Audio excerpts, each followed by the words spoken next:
আমার লেখা কবিতা একাল সেকাল বা সময়ের হেরফের, অর্ধেকটা বলেছিলাম, অর্ধেকটা বলা হয়নি, এখন বলছি বন্ধুরা। বাবা, আমরা স্কুল থেকে ফিরে এসে লুকোচুরি, গোজি, সাপ লুডো খেলেছি বন্ধুদের সাথে। তোমাদের মতো গেম খেলিনি ঘরে বসে।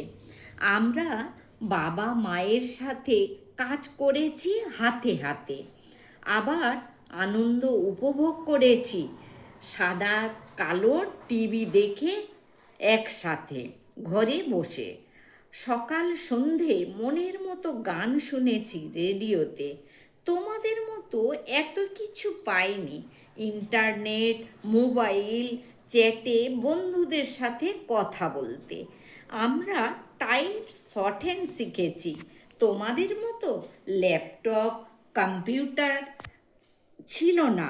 আরও ছিল না online shopping mall, smartphone, smart TV, ছিল না শপিং মল, ছিল না মাল্টিপ্লেক্স, ছিল না এসি রুম, ছিল না শীত তাপ নিয়ন্ত্রিত ওলা উবের। আমরা কোথাও বেরাতাম টাইমের আগে, প্রায় সময় যেতে হতো পায়ে হেঁটে। ছিল না এত যানবাহনের সুবিধে।